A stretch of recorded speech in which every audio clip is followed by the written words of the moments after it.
Hi everyone, welcome to Watch It, Play It Table Talk. My name is Rodney Smith, and this week's discussion topic comes to us from Seth Jaffe, who not only supported our fundraiser, but is also the designer of Eminent Domain that we did a series for.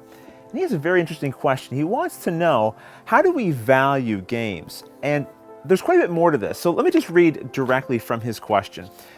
Many consumers will seek out games by their favorite designers or publishers because they know they won't be disappointed. But when it comes to spending money to buy the game, they only want to pay for the components themselves. I have frequently heard comments that trivialize content creation. For example, I recall posts on Board Game Geek around the time that Race for the Galaxy came out, complaining that the price was high for what was essentially a deck of cards in a box.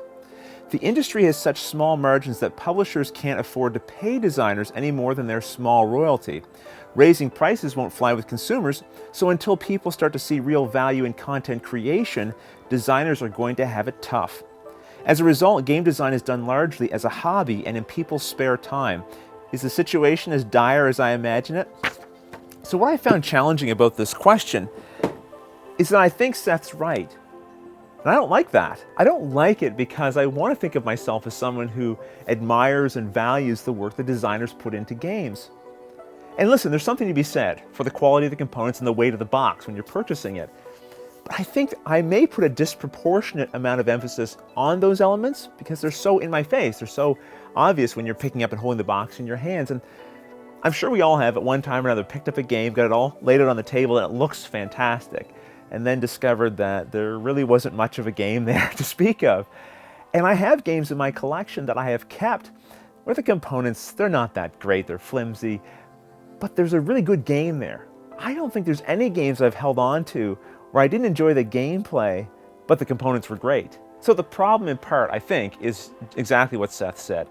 It's easier to value things that we can see, like the artwork. You can look at it and go, oh, I imagine that artist must be very talented and the time it would have taken to draw all the art for these cards.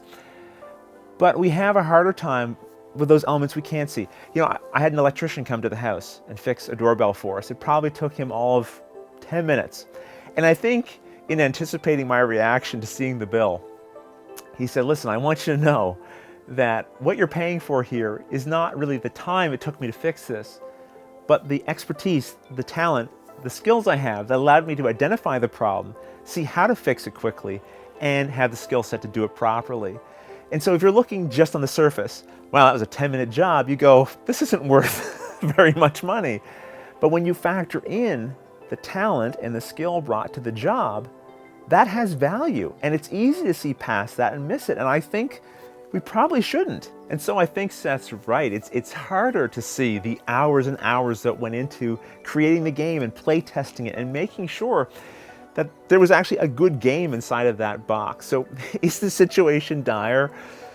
Probably a little bit, Seth, but I do think there's hope. I think there's hope. I have a theory. Perhaps this is more true outside of North America, but I hope that in time, as the market here in North America and the interest in board gaming grows, and there's just more and more games for us to choose from, that people will start to value not just the logo of the company on the box, but also the designers.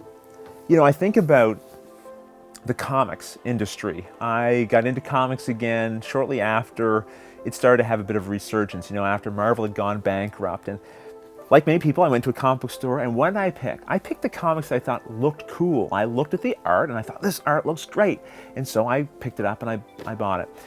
And I discovered, you know, after several months of following comics, that some of those titles that I wasn't picking up because the art wasn't as snazzy or whatever, didn't appeal to me maybe, had these fantastic stories inside of them. And some of these books that I was reading that had fantastic art, stories weren't much to speak of. And so I started to value who's writing this book. You know, that's what became important to me, the story. And that's not to diminish either the work that people put into the components of games or the artwork that goes into comic books, but it's recognizing that there is other ways to evaluate the quality of something besides what you can see with your eyes, right? And so I think that discerning gamers will start to look more and more for the designer's name that's on the box of the game that they're looking to pick up. And if my theory's right, that in fact good games are by and large made by good designers, then there will be an associated value attached to games with that designer's name on it. Here's a game, Bruges, published by Z-Man Games. Look on the box. There's actually a picture of the designer and a little breakout biography here. This is by Stefan Feld, who's gaining quite a reputation for making a consistent number of very popular games. I think publishers are going to recognize there's a certain amount of star power by having a established designer on the game. And that, again, discerning gamers will value that and perhaps be willing to pay a little more for a game by a designer that they trust. And like comics, I would follow writers regardless of what publisher they were with, regardless of what style of comic they were with, because I just came to trust the kinds of stories that they could tell. And I think we might see the same thing, hopefully, I hope we do, in the board game industry. So what about you? Is this something that you've considered before? Are you like me? Maybe you put a higher premium on the contents and what's inside of the box and haven't really considered as much just the value of that content creation. I know it's something that I'm going to be thinking about now, thanks Seth, but I think it's something that we need to think about.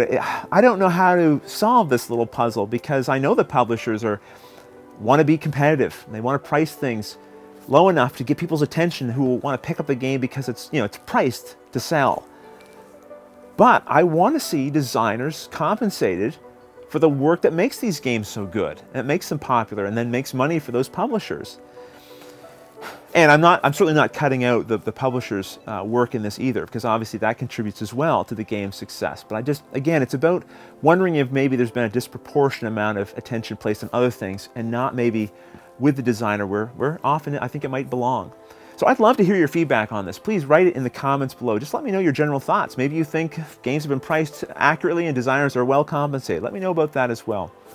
If you'd like, please send us a video response as well. Record it, put it on YouTube, send me a link to it in the email to watchitplayed@live.com, and I'll likely feature it in our next episode. We come back and I take some of your comments and some of those clips from the videos, and let's dive in a little deeper on this. But until then, thanks for watching.